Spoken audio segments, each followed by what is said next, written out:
But maybe they'll just kind of play it as it comes. Man, he's waiting in the trees for that surprise goat attack he's going to do. Classic Jimmy. Meanwhile, 2001 hanging around the mid lane trying to play like an ogre. They want to surprise them. Oh, snap! He just burrows in. They drop out the heal. Benjaz is in trouble.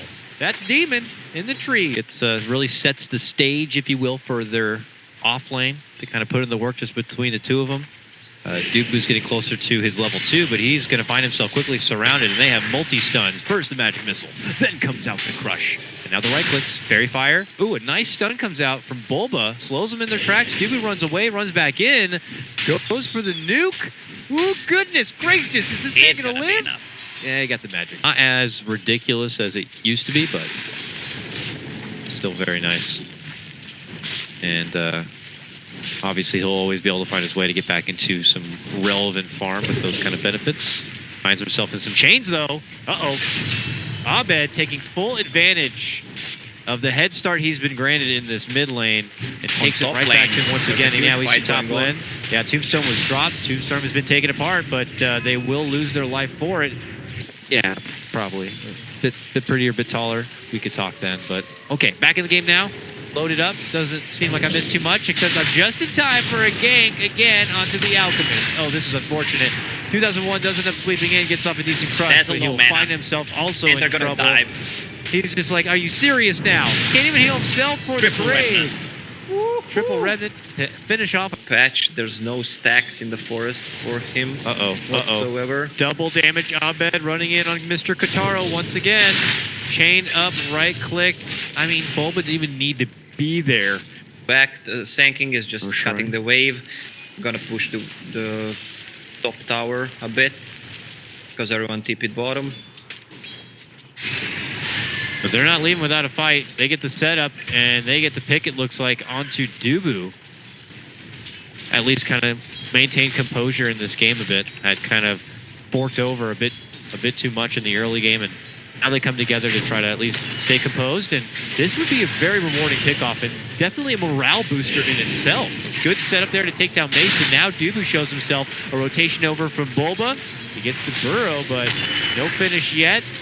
They easily just turn onto the Tombstone and take it out of the equation. Valkyria, unfortunately, going to be missing the stun. Now he's getting trapped within the team. Airpist stun will be there. Camera's a bit drunk, but whatever the case may be, they're going to take down the... But they need to buy some time for Alk if he wants to get that Radiance up. They just need to give him some space for the next 5 minutes. And he can get Dubu is just flashing himself from Kotaro with like very little life, which should seem a bit suspect. Abed was nearby, invis, double damage, and he just blasts through Alchemist. This promise of farm we're hoping to see him get is going to be put off once again. They look to set up, they get a crush. Bulba responds with his own burrow, striking to the back lines, looking to go for Dazzle. He's going to be taken apart. And then it's going to be Demon sweeping in. They'll get the Slardar on top of it. Demon gets both those kills. Valkyria in pursuit, looking to go for Bulba, who gets the burrow off. Up to the shrine. Is he going to use it? Yes, he's getting close to 4K, which doesn't seem crazy, but at 9 minutes in, it's pretty damn crazy. Alk back in the lane and back to possibly being dead. There is going to be a nice little save, but look who's on pursuit. It's Abed back. Man, Abed maybe just trying to bring it back to Kotaro after game number 1. They will be able to get the swap snipe of takedown of Bulba here. Abed short on mana. Infamous, do they have any more tools? Doesn't look like. Huge fan of Kotaro. This is a tough game though, man. What I was trying to say there for Abed, it's like they took it to Abed in game number 1. It was Kotaro putting on a wall to hurt with his TA, and now Abed looking to return the favor in game number 2, and certainly doing so, and continuing the trend here and now. Bulba gets a ravage of a burrow right on the 3. Valkyria looking to turn back, gets a stun off himself, but the damage is too mighty, and Mason's here to play. And this game in general, and in this game as well. They're not stopping yet. They got so much momentum going their way. Beautiful sidestep of the crush. Read wonderfully from Abed there. Dubu will be able to step back and away from trouble. Another jump in from Bulba. Gets the Grave connection for Benjaz. The Grave will be there, but they lock him in place. Hog tie him down and finish him all off one by one. Made him up anything to his name. Oh, God, please, no. Bulba. Don't do this. He's trying to juke the incoming burrow. He's like, yo, screw it, I'll get the bounty. I'll take that at least. But yeah, they're just gonna walk him home. They're just going to walk him home. Okay, well, trouble's coming.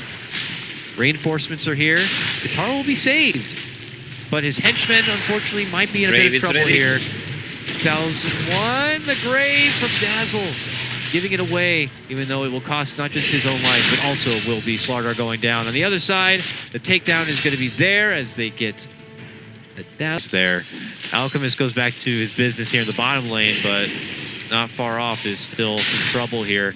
Oh, look at that. Jump in. Bulba actually caught out from Benjaz, but then Demon shows up. Goes for the stun. The crush will be there, only connecting on for Dubu. And then Mason goes into his mid lane.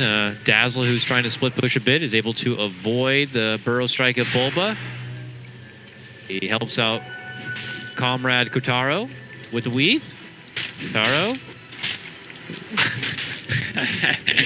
Oh, Kotaro is Demon. Gives him the Kotaro handshake. They're able to wait at least for him to get the Sacred Relic, which is nice. But eventually, the Epicenter too. Just all of the hate right now. There will begin his quest. I don't know. We'll report back and see where the Alchemist ends up going, and if it's going to be good enough to stop the power of Onyx here, who continued their wrap. Mid lane now. A jump in. And the TP from Abed shows up, snipes, and says, "How's it going, everybody?" And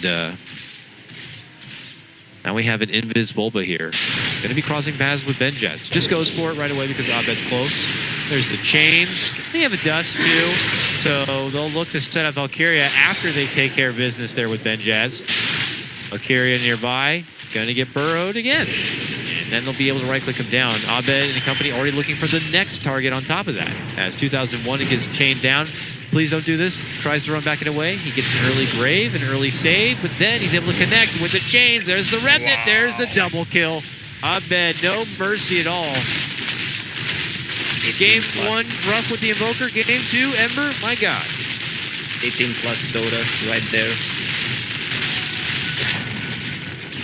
And now Onyx are just going to be able to move on to their next set of racks. Just easy work for them on this. And they're going to be feeling pretty good. Also a 2-0 showing for them. And that means they're going to be going up against NP tomorrow. That's going to be a pretty hype series. But let's reflect now. This game over. A tough one to watch if you're an Infamous fan. Obviously not going to be taken out of the tournament yet.